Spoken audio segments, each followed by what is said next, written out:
Sirds sarunas ir atbalsta centra Tilts un Latvijas Kristīgās alianses bāriņiem organizēts sarunu cikls par ģimeni, bērnu un attiecībām. Sarunas no sirds un par būtisko.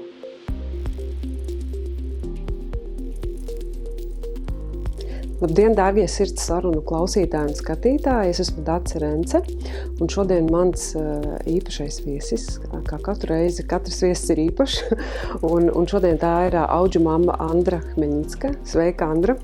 Sveika! Paldies, ka tu atradi laiku, lai šodien būtu šeit.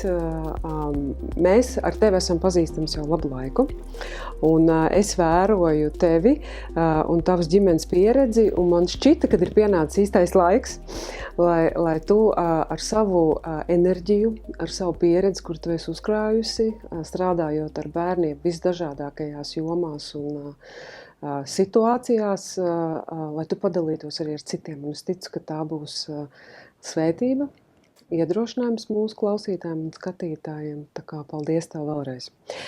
Vai tu varētu īsumā iepazīstināt ar sevi? Ko tu vēlētos, lai mūsu klausītāji un skatītāji par tevi zina? Ļoti patīkami, ka es esmu uzaicināts šeit.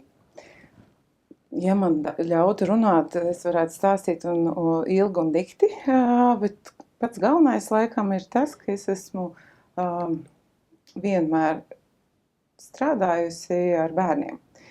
Un, lai gan sākumā man šķiet, ka es nestrādāšu pedagoģijā, jo man ģimenē sievietes ir strādājuši pedagoģijā, domāju, ko mācīties, strādāšu savādākā jomā, kaut ko tādu cildenu un cēlu, bet, kā saka, cilvēks domā, Dievs dara, un jā, mans ceļš jau vairāk kā 20 gadus ir saistīts ar bērniem.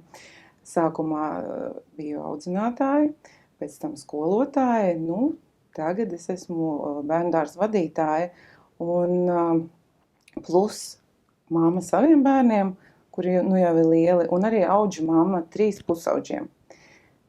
Īstenībā katra profesija man pavēra aizvien plašāku skatu uz bērniem, deva savā ģimenes dzīvē lielāku prasmi tikt galā ar visādām situācijām, un arī tagad kā auģu mammai visa mana iepriekšējā pieredze ļoti ir noderīga un vērā ņemama. Arī tagad man ir ko mācīties vēl, bet es domāju, ka man ir arī kaut kādas lietas, ar ko es varu dalīties un iedvesmot citus, ka tā nemaz tik traki jau nav sarežģīti. Vajag gribēt un vajag just to misiju sirdī, es domāju. Jā. Par to misiju un aicinājumu es tev noteikti vēl prasīšu. Un gribēju zināt, bet kāpēc es tieši īsumā vēlējos arī tevi? Jo nav noslēpums, kāds varbūt to nezina, bet mēs esam viena atbalsta grupā ar tevi, ja? Un tavs pienesums vienmēr visiem ir tāds ļoti atsvaidzinošs, tava pieredze, tavs skatījums uz situācijām, tavs brīnišķīgais humors un tāda dzīves spēks un tāda deksme. Un man liekas, ka tev ir tāda spēja pat uz tādām izaicinošām un ļoti sarežģītām situācijām paskatīties ar tādu svaigu citu skatu. Un es domāju, ka tāpēc gan jau, ka tev arī taviem auģu bērniem iet tik labi, kā iet, vismaz man tā no malas ir radies priekšstats, bet vai tu varētu pastāstīt vairāk varbūt par to jūsu ceļa sākumu? Tu minēji to, esi ar bērniem strādājis visu laiku, tātad gan kā pedagogs skolā, tagad tu esi pirmskolas izglītības iestādes vadītāja, tu teici, pirms mēs sākām ierakstu 222 bērni. Jā. Tavā pārvaldībā vai atbildībā, ja? Milzīgs skaits, tad tu esi pieredzējis mamma jau pieaugušiem lieliem bērniem, un nebija gana to bērnu tavā dzīvē? Par cik es mamma kļuvu agrā jaunībā, man ātri viņa izauga. Ātrāk nekā citiem? Vienkārši tā sirds, droši vien daudz bērnu mammas sirds palika tā pati, bet bērni jau sāk izlidot no mūsu ligzdas, kā saka, ja. Un tās tukšās ligzdas sindroms jaunākajam tajā brīdī, jau gandrīz pirms 4 gadiem, 14, un sajūta likās, nu kā? Bet man taču ir ko dot. Es taču varu iespējami daudz likt lietā savus talantus, bet nevienam tas nav vajadzīgs, jo katrs dara savas lietas un nav nevienu kopā paņemt, nav nevienam kam pamācīt, aizvest ekskursijā uz karuseļiem. Nu, gluži 14-gadīgo vairs tā nevar pielaust, ja. Nu, un arī vīram ir tas pats, kā man ieradumam liels spēks. Liela ģimene, liela kastroļa ar zupām. Kam to visu tagad dot? Mēs mēģinājām paši vēl pie bērniem tikt, bet mums, diemžēl, vairāk nesanāca. Acīm redzot, 3 ir pietiekami. Un, jā, mēs izskatījām, protams, no sākuma izskatījām tādu versiju. Bet tad sapratām, ja kaut kādas durvis aizverās, noteikti citas atverās.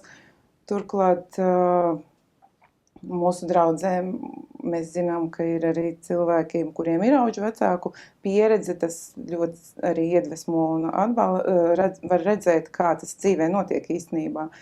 Tas iedrošina un padomāt par to, nu, ja pašiem nesanāca, varbūt, ka mēs varam dot kādam to, kas mums ir, un mūsu enerģiju likt lietā, lai piedzīvotu ģimeni un mīlestību kāds, kuram tas ļoti vajadzīgs, kurš jau ir piedzimis.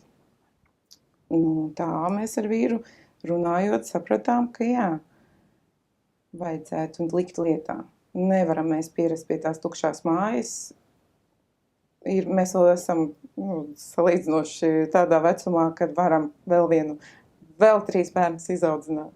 Bet, zin kā, Klau, citi tādās situācijās parasti, paņem vēl vienu kaķīti vai sunīti, vai, nezinu, dzīvo sev, brauc ceļojumos, iet mācīties vēl, tā kā tev likās, ka tas...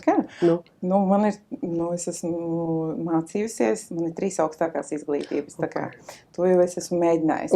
Izglītībām vien nepietiek. Tad, kad man bija 35 gadi, tas bija visaktīvākais līdz tam posms, es ļoti gribēju vēl vienu meitiņu, tā, lai ir vēl meitiņa peciņa, un tā kā nekādīgi nesanāca, es sapratu, labi, paņemsim sunīti. Un sunīti mēs arī paņēmām, un mums ir brīnišķīgs sunīts.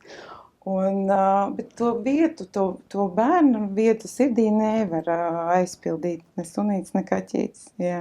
Bet mēs tiešām mēģinājām tieši tos soļus, ko tu minēji. Tā kā zinādam. Jā. Bet, Klau, tātad izglītība bija, bērni izauguši, sunīts, kaķītis paņemts, bet tu pieminēji draudzi un to kā piemēru. Vai tu varētu teikt, ka tas bija viens no tiem tā kā iemesliem, vai tādiem pamudinājumiem, vai tas, kas spēlē to lomu, vai tu vienmēr zināji par tādu iespēju, ka, man nevar būt savu bērnu, bet tad es varētu izskatīt, kas bija tā motivācija? Tad, kad man bija pašai tikai divi bērni, man likās, ka, 2 man ir, un tad, vajadzētu vēl 2, bet, labi, to kaut kad adaptēšu vai ko, jo, cik var viena sieviete, ja bērnas dzemdēt, ar 2 dzemdībām pilnīgi pietiek. Tā es domāju, ka man viņi bija 2. Laiks gāja, un mainījās situācija ģimenē, sanāca izšķirties ar pirmo vīru, kurš ir man 2 bērnu tēvs, un tad laime man nepārstāja sekot, un es satiku savu otro vīru tagadējo. Vakar ar viņu nosvinējām 19 gadus kopā būšanu, un mums pieteicās kopējais bērniņš. Tad mums ir 3 lielie bērni, bet tas viens ir tikai kopējais. Un tad, kad es sāku runāt vīru par auģu vecāku būšanu, tad tikai tad es sapratu, ka īstenībā labi, man ir pedagoģiskā pieredze un viss, mēs tur vajag zinošā. Viņam ir personīgā sirds pieredze, jo viņš jau šos visus gadus ir auģu tētis maniem bioloģiskajiem bērniem. Un es to tā neuztvēru un nedomāju, jo mēs nekad neesam tā dalījuši. Bet īstenībā es varu galvu noliekt viņu priekšā, ka viņam jau tā pieredze ir, neviens viņam nelika iet kursos. Viņš vienkārši jauns čalis būdams teica, jā, es gribu šito, un šī ir mana ģimene. Un viņš ir spēlējis lielu lomu manu bērnu dzīvēs un joprojām spēlē. Un manējie lielie bērni ar viņu biežāk sazvanās un satiekās nekā pat ar mani. ir savas lietas kopējas, ko viņi dara ikdienā. Līdz ar to tas bija tas, ka vīram jau pieredze ir. Un es domāju, ka es draudzē ejot, redzēju, kā tas notiek dzīvē, man likās tas jau aizsniedzams, jo pārsvarā kāpēc attur visādas bailes. Bet man šķiet, ka tava dzīve sākās tad, kad tu pārvari tās bailes. Un ja bailēm iet pa maziem solīšiem pretīm, tad tās bailes paliek pavisam maziņas. Ja no viņām bēg, tad viņas ir lielas. Un bailes pārvarētas par to, kā būs, var izrunājoties, var draudzē uzdot jautājumus abiem mācītājiem, viņiem šī pieredze ir. Un tad jau liekas tas tā normāli.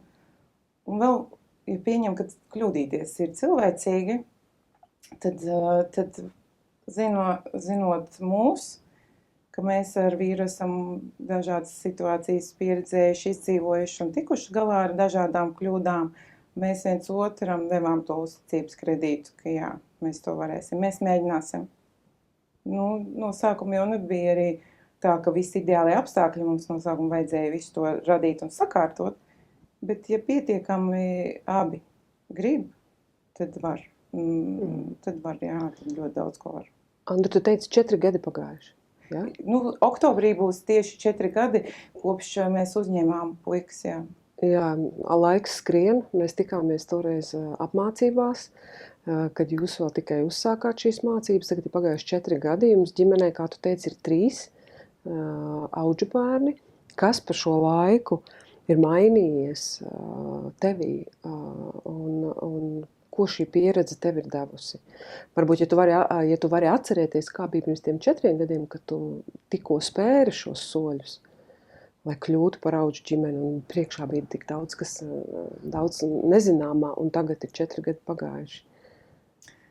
Es teikšu, ka mēs esam 2 dažādi cilvēki. Tā Andra toreiz? Gadiem, jā. Okay. Un tagad, ne jau pilnīgi galējībās, ja, bet tā, man šķita, ka man ir lielāka pacietība. Man šķita, ka es esmu saulaināka, varbūt, bet īstenībā audžu vecāku loma ir vislielākais tāds, lielākā izglītība nekā tās iepriekšējās manas salīdzinoši. Un tas arī noticēt sev, dot drosmi. Arī, ja, piemēram, šodienas intervija, es ilgi nedomāju, es piekritu, jo ir forši, kā aicina, un ir forši, ka var dalīties, un neieplānojot tādas lietas, labās lietas, kas notiek mūsu dzīvē, es apdalu ne tikai sevi, bet arī apdalu pārējos, jo redzēt to lielāko bildi, to ieguldījumu. Un šajā gadījumā mēs esam 4 gadu laikā ievērojuši to, ka vislielākais ieguldījums ir tas, ko mēs ieguldam attiecībās.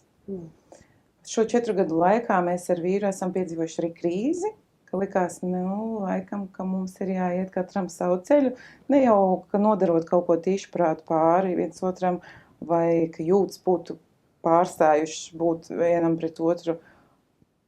Vienkārši liekas tāds tukšums, ka visa kā ir tik daudz, bet paldies Dievam mums ir tā iespēja būt draudzē, būt arī ar atbalsta centru tilts, sakabē tādā saskarē, ka ja ir kaut kādi aktuāli jautājumi, uzreiz pieslēdzās pārējie, kuriem arī rūp, jo tas ir ļoti svarīgi, ir atbalsta personas, kuram tu vari uzticēties. Ko vēl mēs par šiem 4 gadiem? Mēs esam iemācījušies vairāk arī likumdošanu, es domāju, tādā ziņā, ka mēs esam tie, kas saviem puikiem esam galvenie aizstāvi. Mēs esam gan skolā par viņiem, mēs stāvam un krītam, gan visādas medicīnas iestādēs mums ir jāzina, kādus pakalpojumus mēs varam lūgt, kādus rindā jāpagaida, bet kādas iespējas ir mūsu puikām. Tā, pirms tam mēs jau par tādām lietām nedomājām. Savus bērnus audzinājām, zinājām, paļāvāmies, ka to, ko daram, tā arī pareizi. Nu, Jauna kompetence, tā varētu jā, teikt. Bet, Klau, es pat varbūt nezinu. pieļaujot, ka klausās kāds, varbūt, kas nezina atšķirības starp auģu ģimeni, aizbildni, adoptētāju, tu saki mūsu auģu bērni. Vai tu vari vienkāršiem vārdiem tā kā ieskicēt un pateikt par jūsu statusu, kas tas ir, ar ko jūs atšķiraties no pārējiem un uz kādiem nosacījumiem vai uz cik ilgu laiku puikas pie jums ir un cik tu vari un vēlies atklāt par saviem auģu bērniem, par viņu situāciju? Mums ir pusauģi.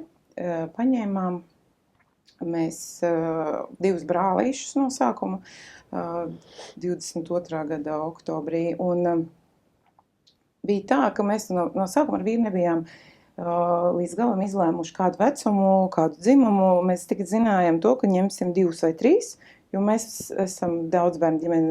Mums nav tāda pieredze, ka mēs tikai ar vienu bērniņu ilgi būtu dzīvojuši kopā. Daudz bērnu, tas ir cits jautājums jau. Un paņēmām tāpēc, ka mums viņus piedāvāja. Tas arī ir tā īstenībā, varbūt, ka nav pareizākais, priekšzīmīgākais veids, bet mums piedāvāja tieši šos, un mēs uzreiz arī piekritām, jo uzticamies Dievam. Jo, zinām, ja jau mums viņus piedāvā, tad tie ir mūsējie.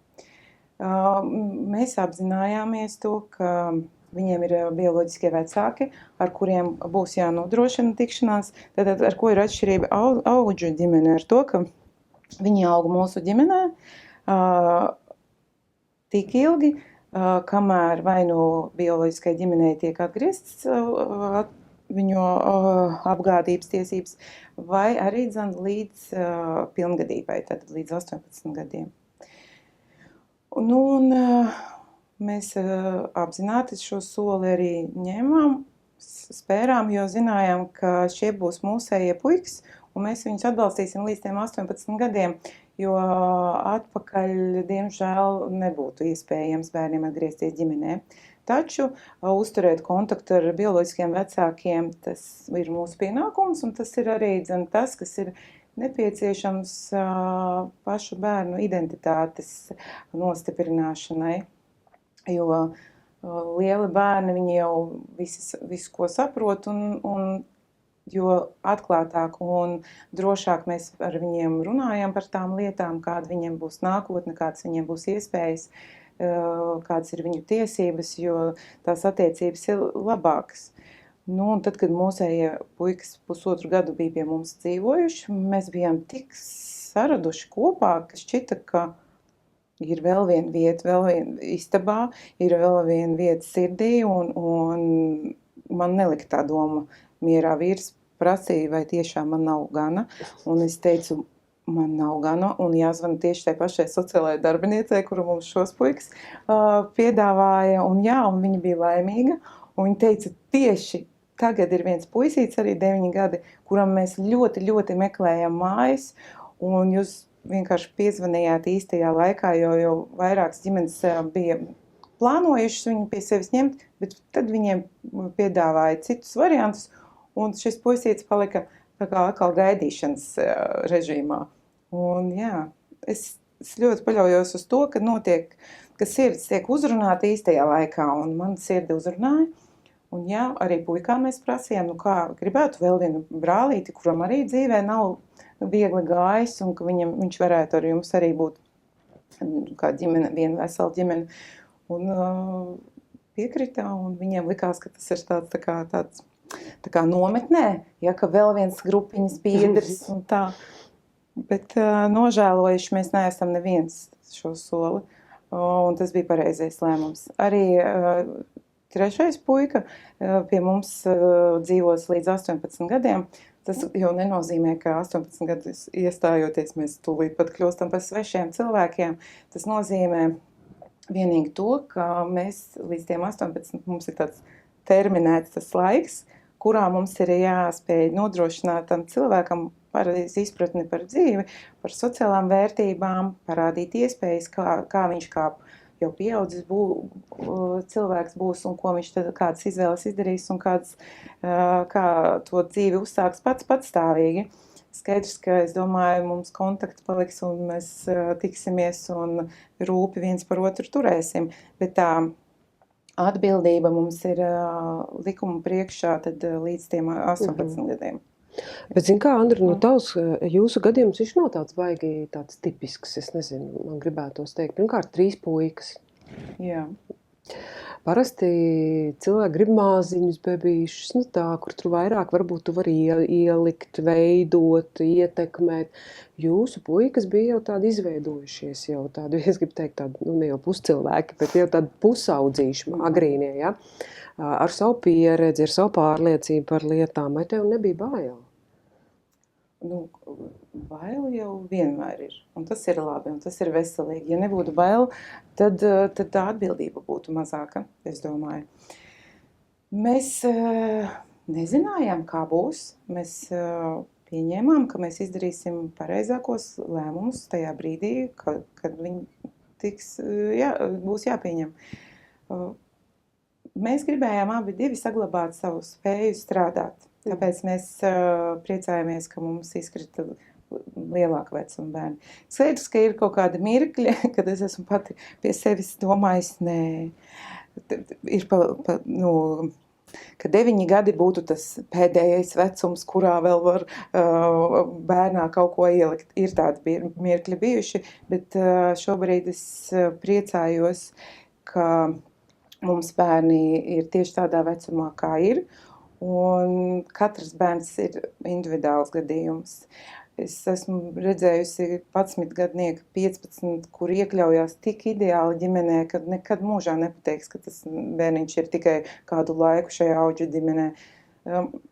Un maziņus, redziet, tur ir jārēķinās tiem cilvēkiem, kuriem ir brīvāks varbūt darba grafiks vai arī plāns kādu laiku paņemt bērnu kopšanas atvaļinājumu. Man šāda plāna nebija, un mums ir svarīgi, ka mūsu ritms principā iekļaus šos bērnus, un nekāda lielas izmaiņas nav vērsts.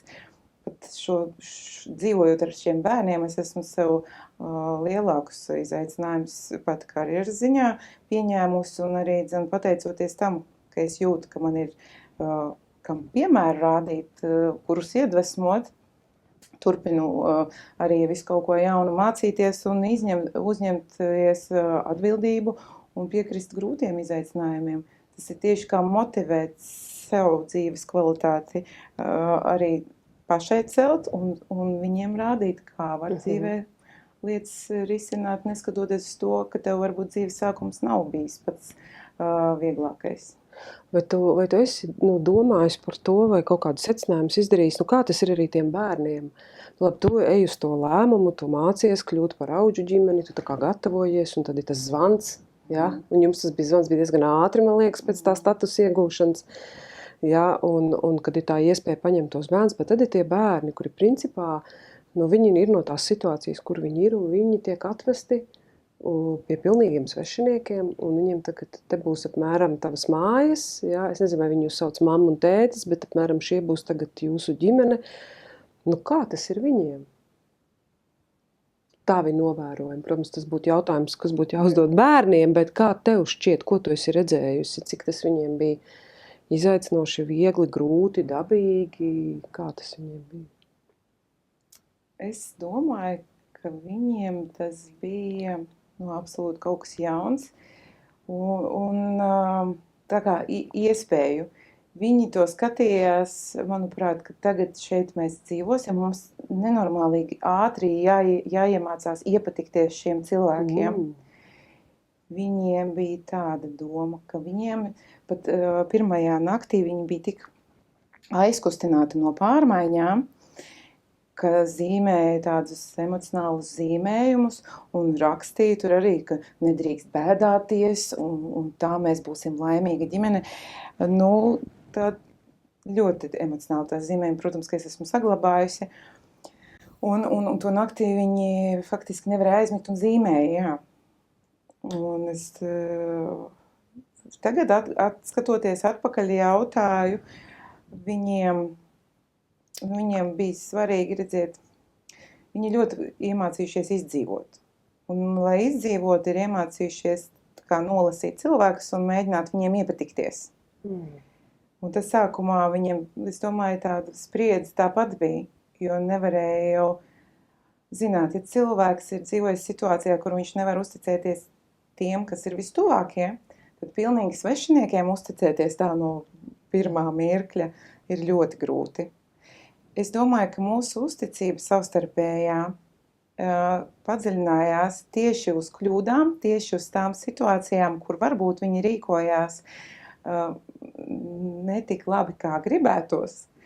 Un tieši tajās situācijās, ka viņi nesaņēma kaut kādu ierasto sodu vai nepiedzīvoja kaut ko briesmīgu, tieši tie bija tie mazie soļi, ka viņi saprata, nav pasaules gals, es tā kā izdarīju nepareizi, bet ar mani runā, man skaidro, man piedāvā risinājumus.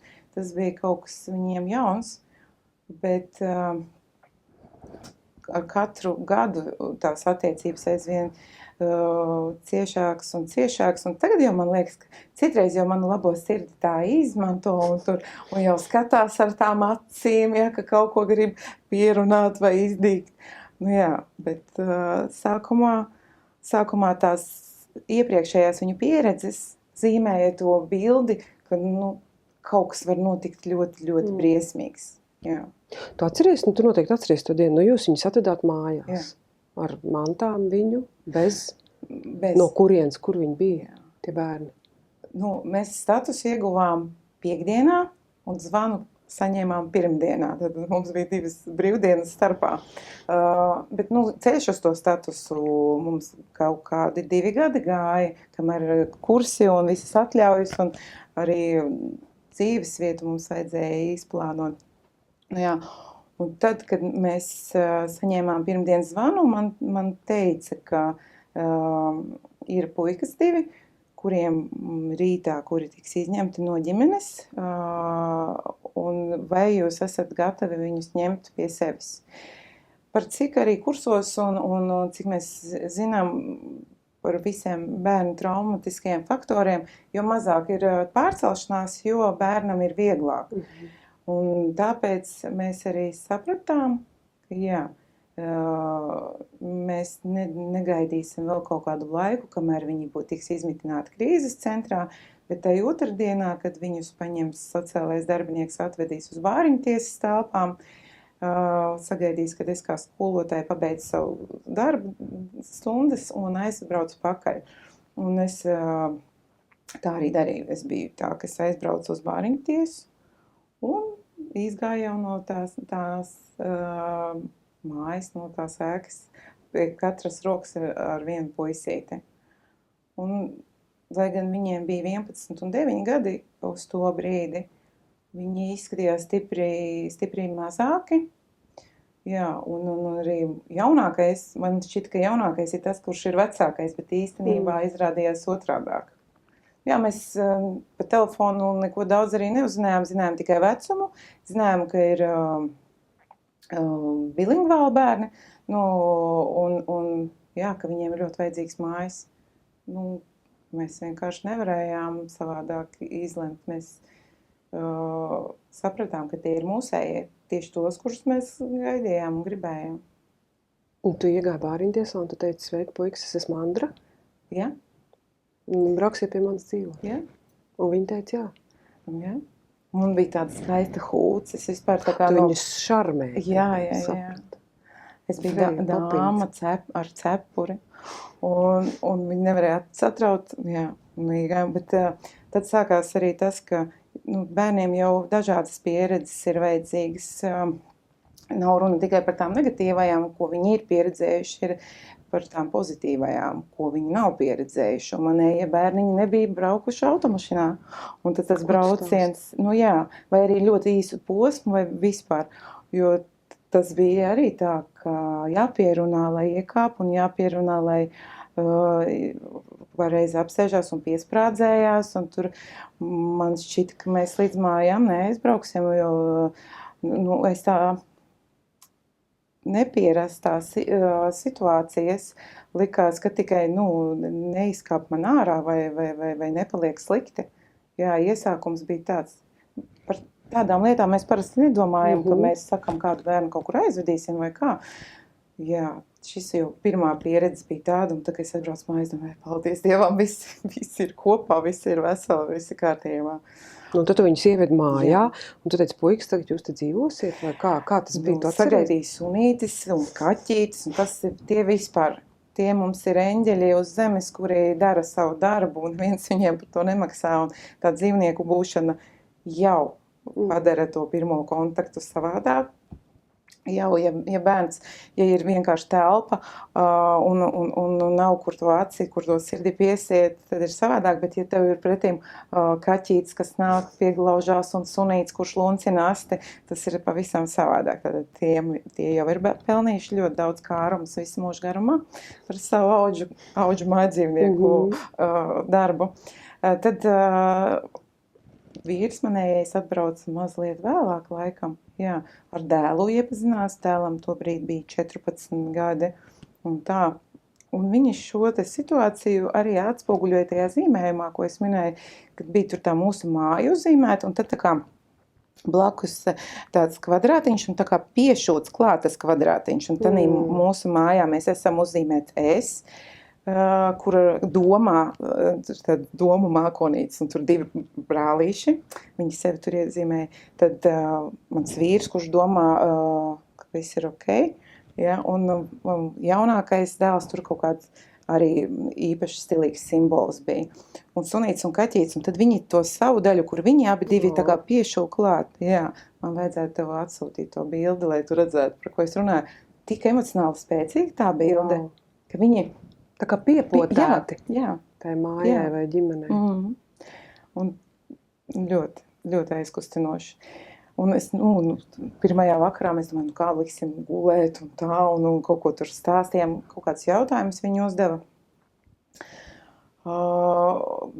Jā, bet neko nākamajā rītā, tā bija trešdiena, paldies Dievam, brīva laiks, rudens brīva laiks skolā, un tad jau es sāku kārtot lietas, dokumentus iesniegt, vajadzēja no vienas skolas pārvest uz tām skolām, kuras ir mūsu dzīvesvietai tuvāk, kur mūsu puika mācās, ģimenes ārsts, visas tās tehniskās lietas. Īstenībā liekas, ka tāda liela ņemšanās, bet arī tas palīdz to, kā saka, pietpotēt tos bērnus klāt.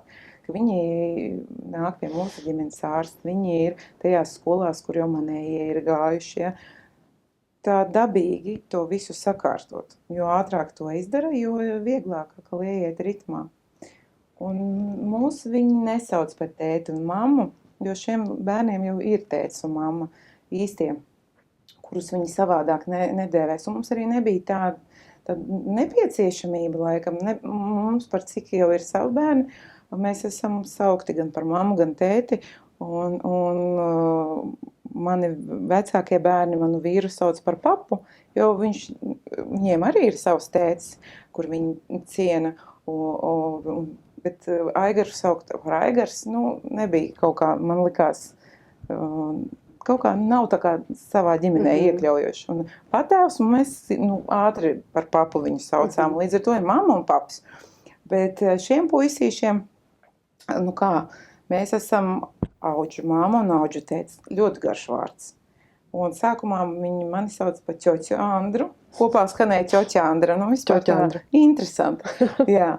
Tad, kad iedzīvojās, tad visu kaut ko tur prasīja un tā, un mīļā Andra bija.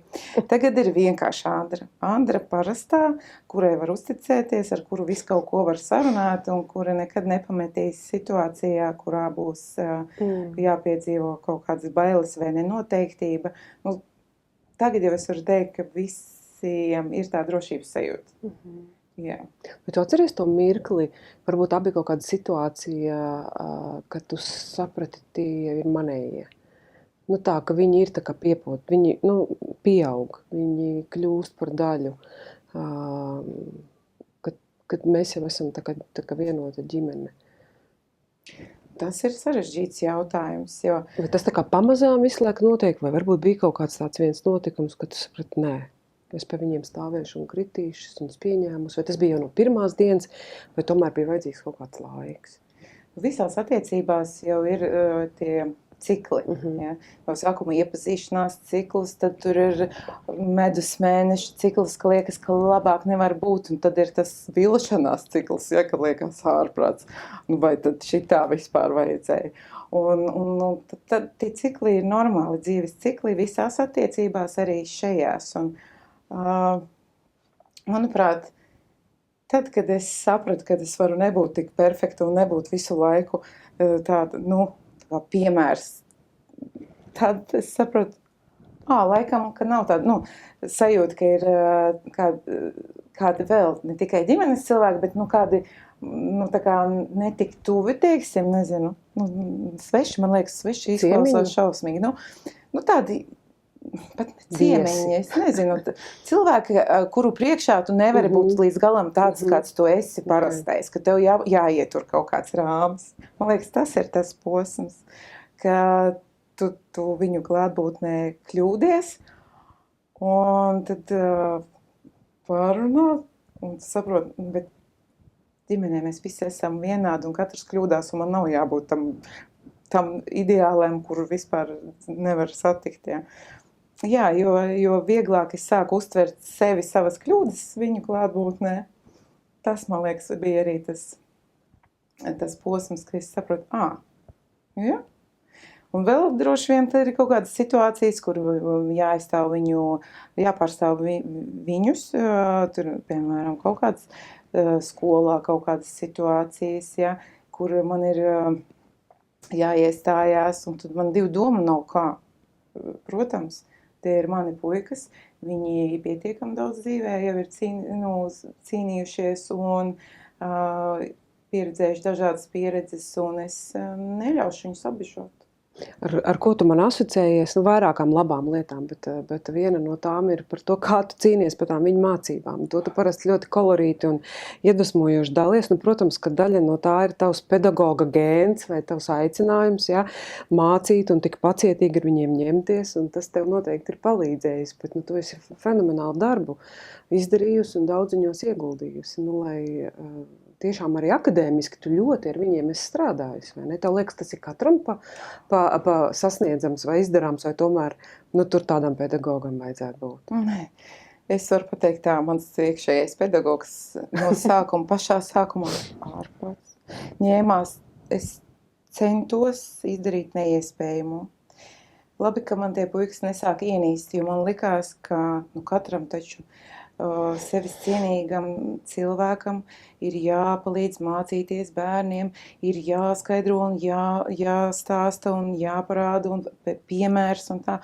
Pirmais posms, kad es ļoti gribēju viņiem palīdzēt pilnīgi visās jomās, es gandrīz piedzīvoju izdegšanu, jo man šķita, man negribējās piedzīvot laikam kaunu, ka manējie bērni nepilda mājas darbus un ko teiks skolotāji, ka manējiem bērniem tur kaut kas nav līdzi paņemts uz skolu un ka no kārtīgas ģimenes bērniem jau ir sakārtota soma un viss ir ideāli.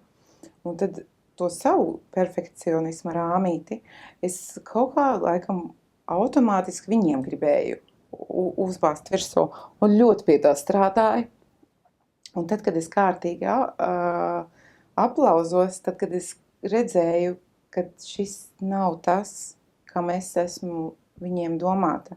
Man ar viņiem jādibina mīlošas, drošas attiecības, ka es no viņiem prasu to, uz ko viņi šobrīd nav spējīgi, man neceļ manas akcijas, nekādīgi nepadara viņiem dzīvi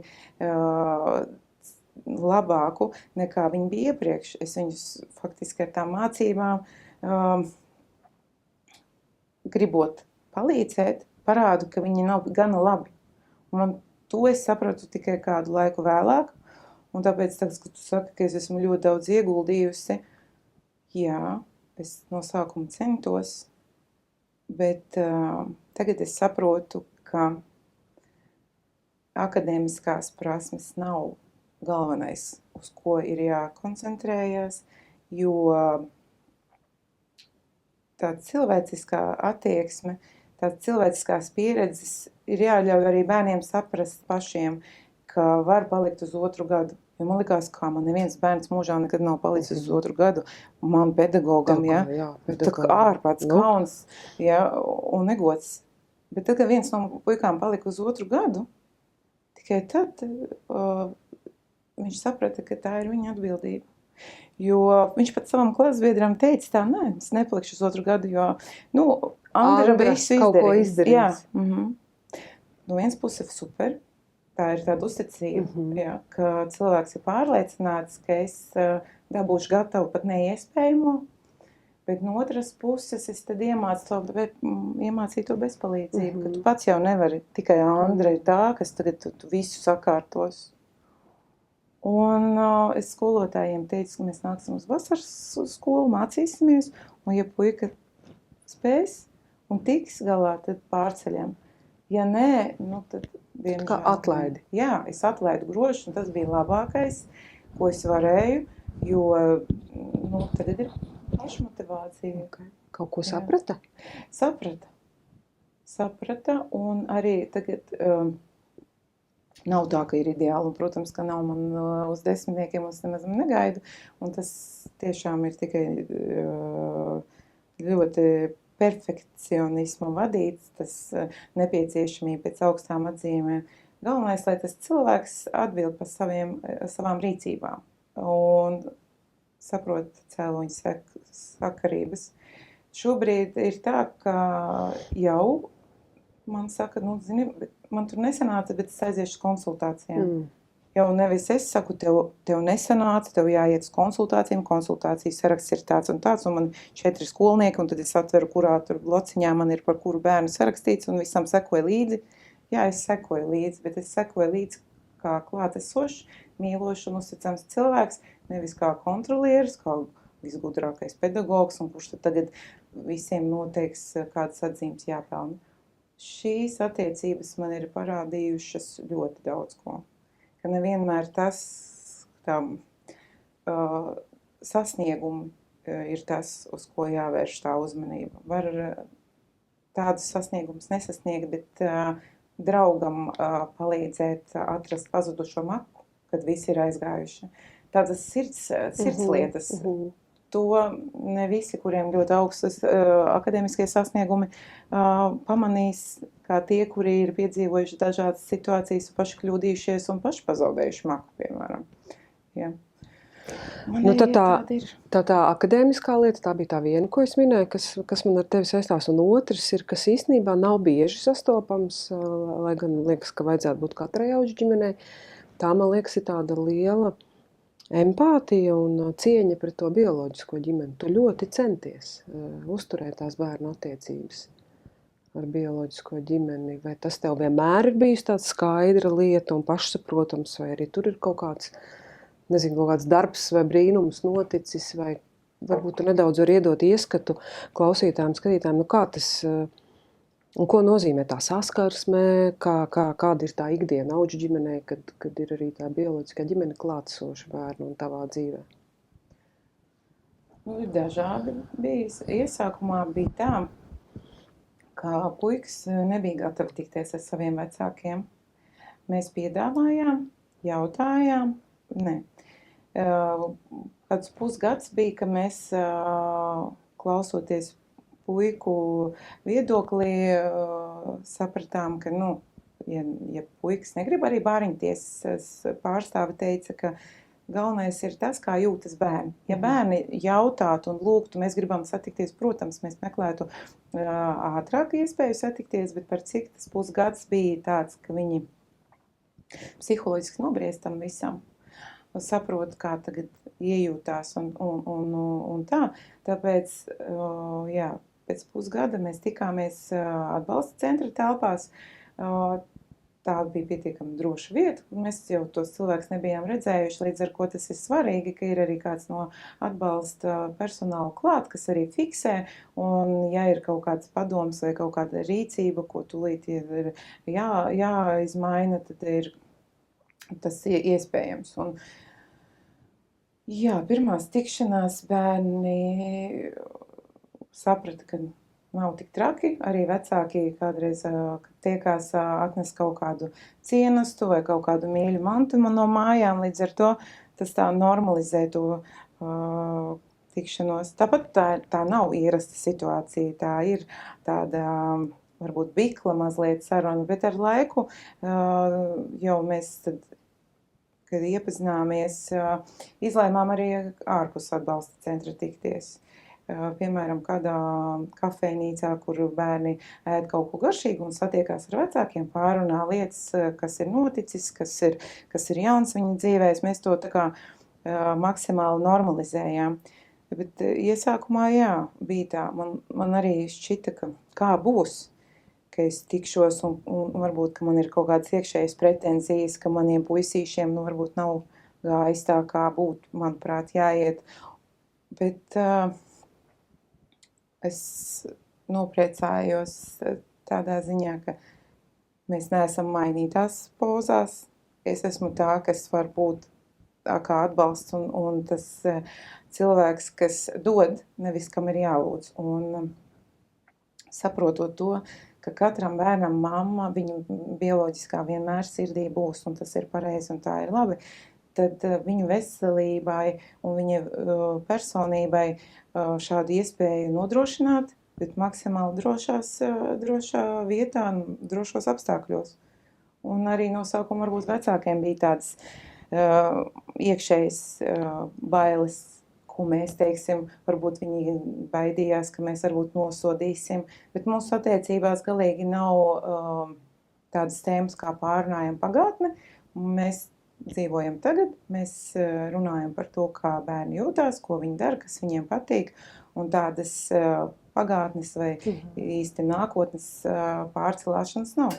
Turklāt puikas gribēja arī tēti satikt, un tad, lai tēti satiktu, tur sanāks mazliet pameklēt, bet arī tas izdevās. Tu viņu meklēji? Jā, es meklēju, caur radiniekiem, telefonu dabūju.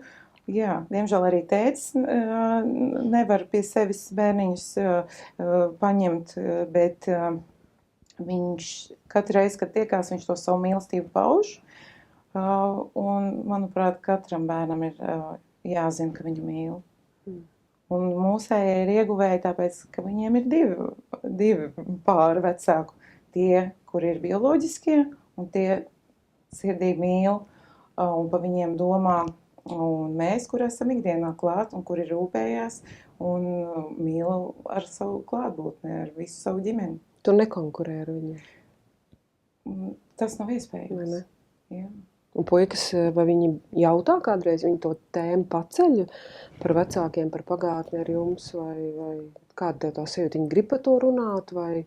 Citreiz mēs parunājam, jā, par to, kas ir mainījies, kā viņi jūtās šeit, kas viņiem vislabāk patīk šeit, tas nozīmē pie mums mājās. Bet tās tādas sirds sarunas, citreiz ir kaut kāda vieta, kur viņi ir gājuši, kaut ko bijuši, tad atcerās, bet viņi drīkst par to runāt, tas ir labi, tas ir veselīgi, tā kā to padomāt, atcerēties. Nav jau tikai sliktās lietas, bērniem jau ir tāda tendence tomēr atcerēties pozitīvo, to labo. Un tas ir forši. Jā, paldies, ka tu par šo padalies. Tev noteikti arī nav noslēpums, ja par to daudz mūsu tanī burbulī runā, ļoti trūkst aužu ģimenes.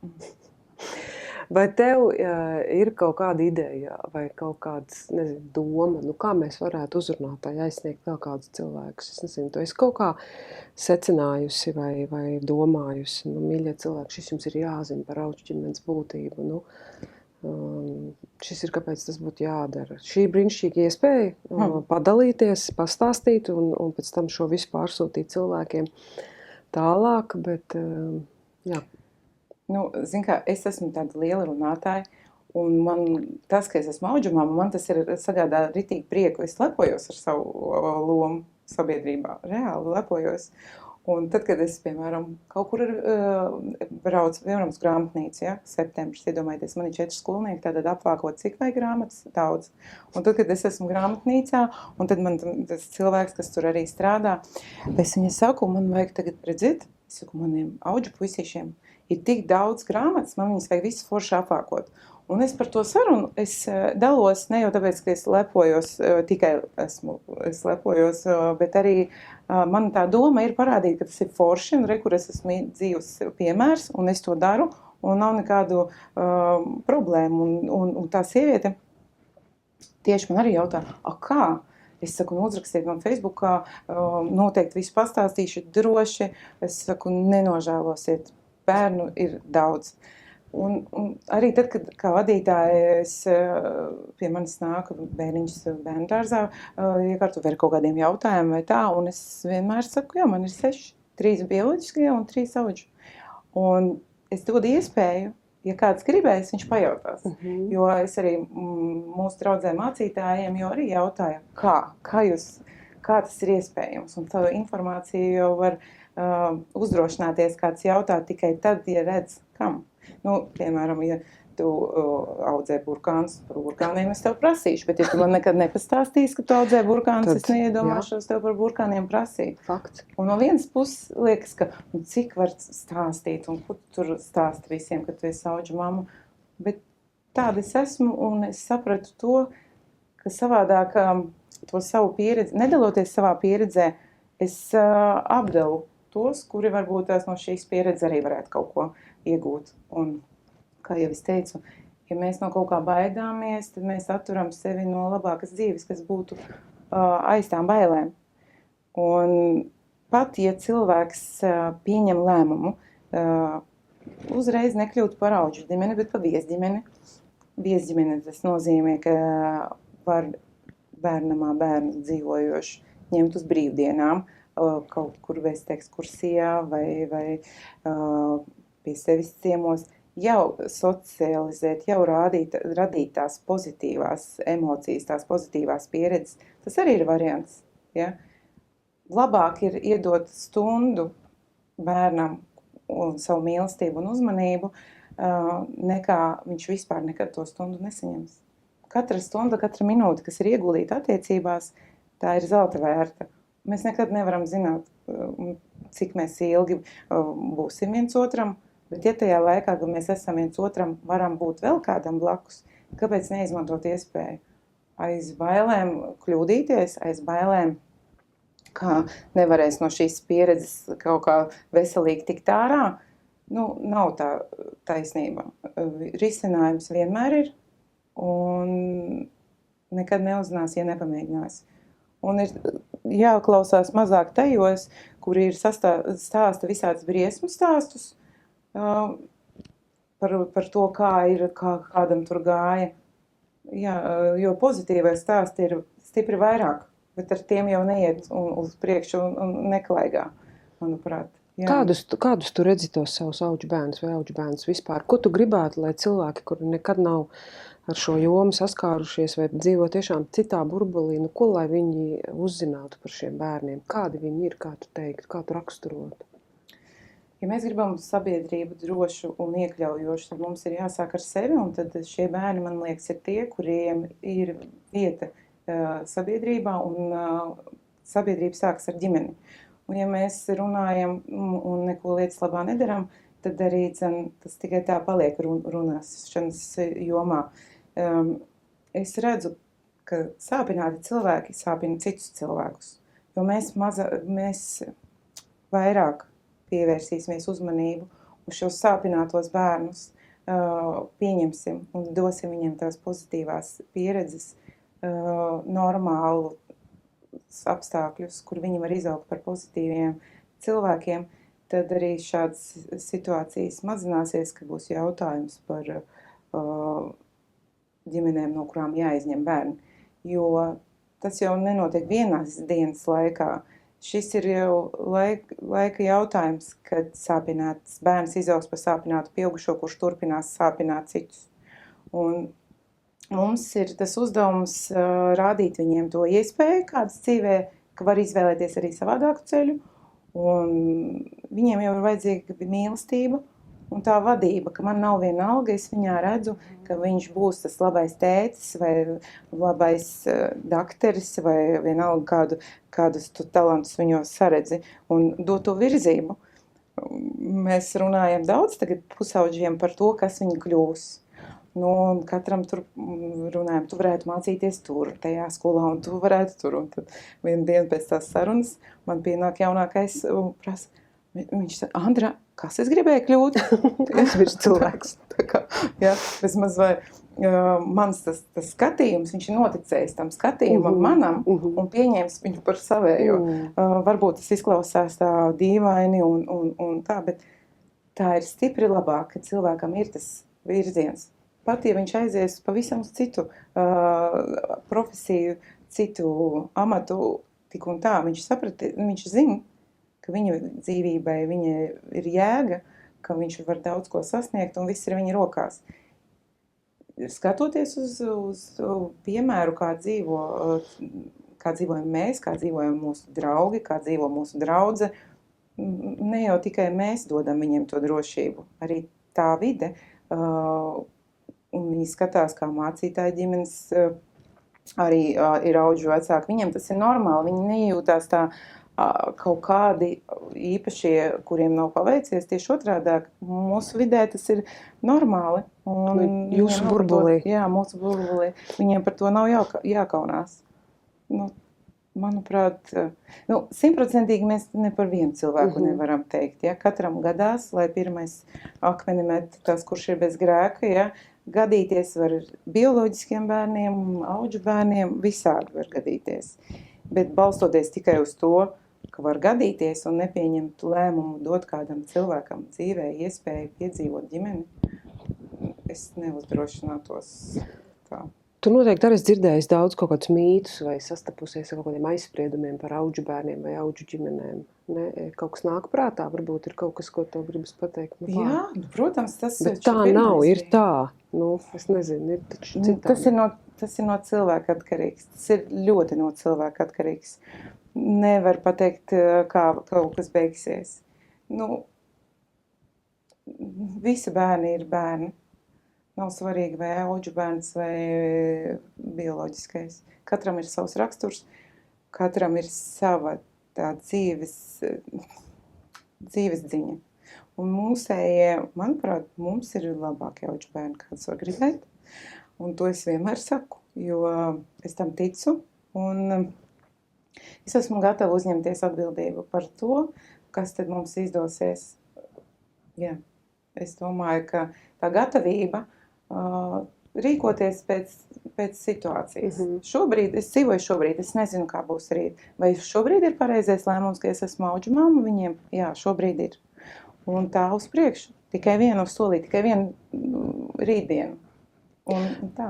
Jā, tā kā jau noslēdzot to mūsu sarunu, es vēl gribēju varbūt nedaudz par tādu audžu ģimenes realitāti, ja tu varētu ieskicēt, jo cilvēkiem, kuri nav sastapušies ar ārpusģimenes aprūpi, kā tagad es saku, dzīvo citā burbulī, viņiem liekas, ka pirmkārt tie, kas šo darbu dara, viņi ir, vai dzīvos cits planētas, vai viņi ir pilnīgi citādāks, nezinu, viņiem ģenētiskais fonds vai materiāli, viņi ir pārcilvēki vai ļoti, ļoti citādāk. Vai tur kaut jābūt ļoti izglītotiem, pieredzējušiem vai tādiem vai šādiem.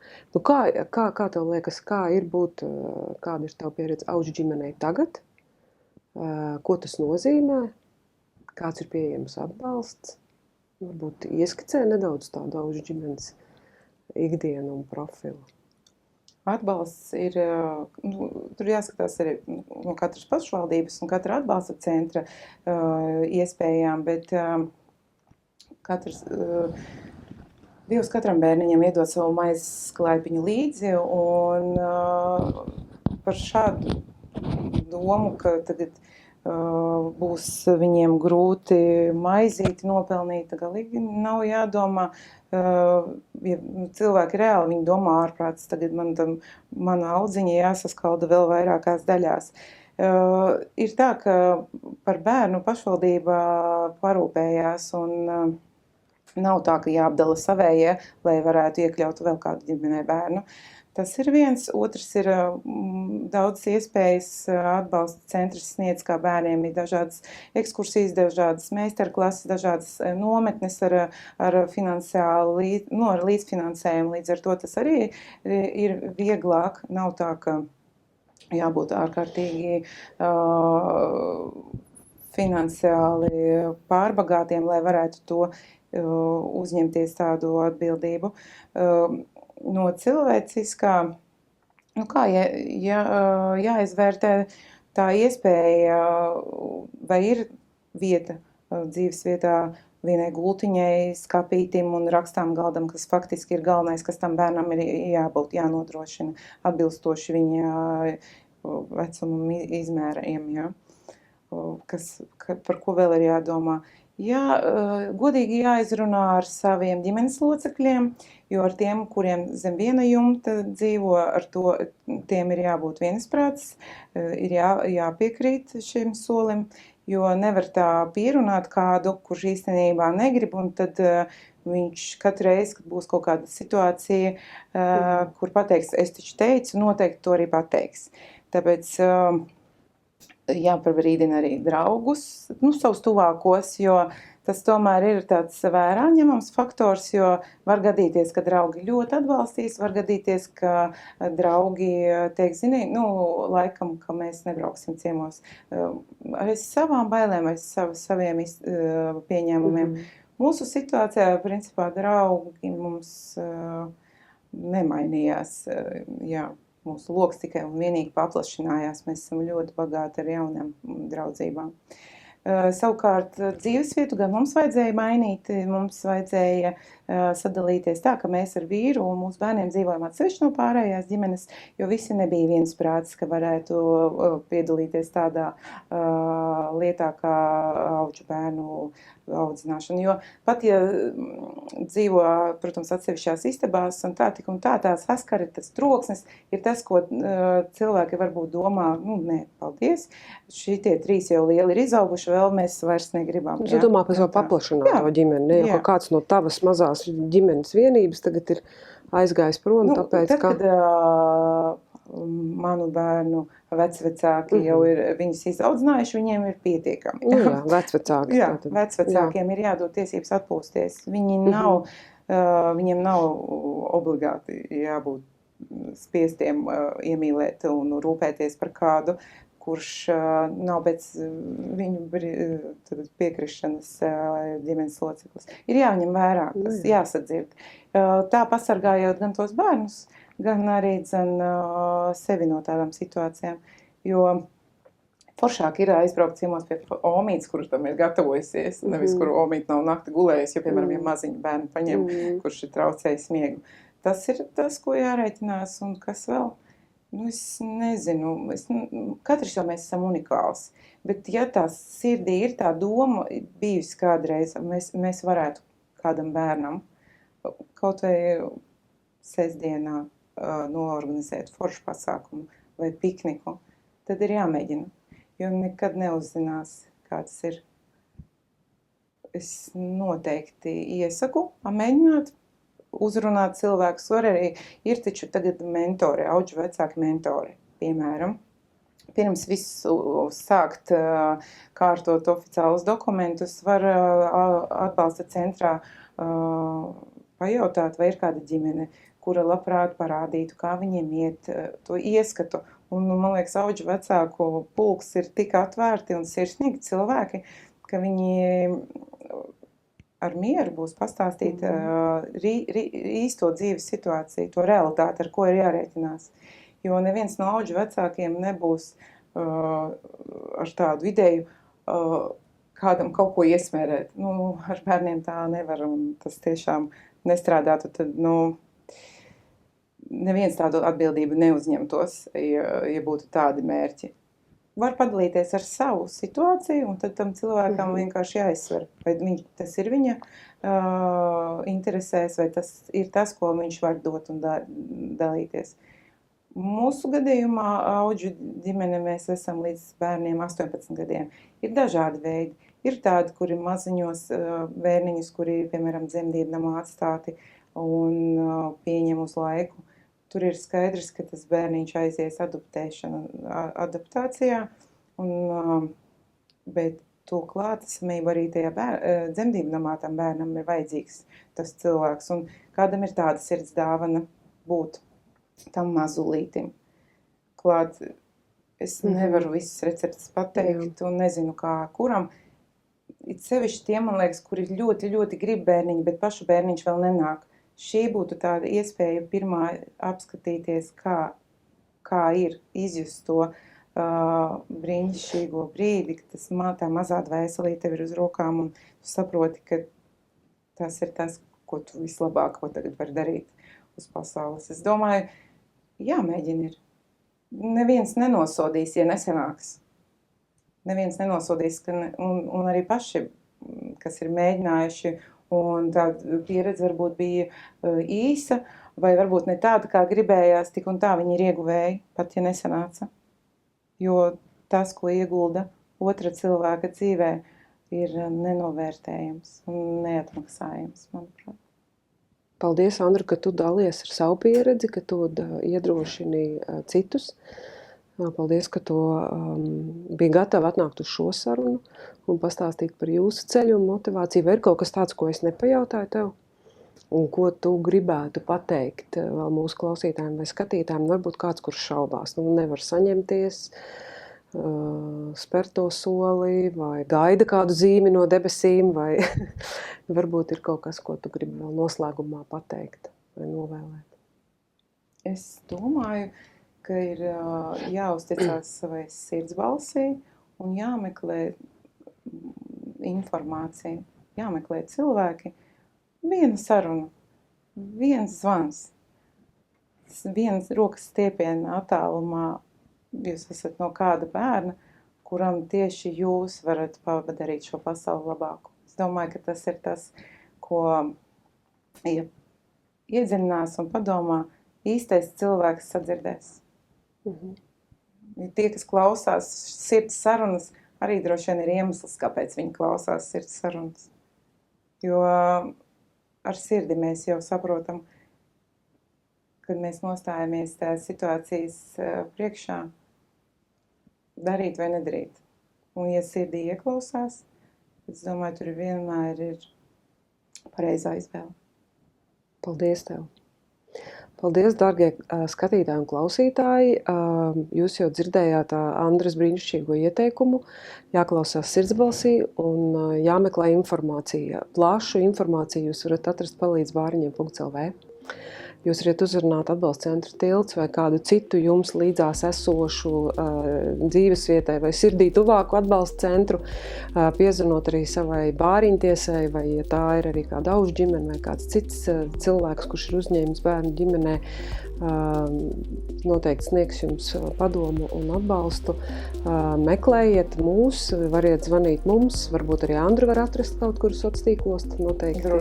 Ja padomu neliegsi, ja šī saruna jūs ir uzrunājusi, un es ticu, ka tā ir, nospiediet īkšķītī, parakstieties uz mūsu podcastu kanālu, padalieties ar to sociālos tīklos vai nosūtiet kādam, kuram jūsuprāt šis būtu jādzird. Paldies par veltīto laiku un līdz nākamajai reizei.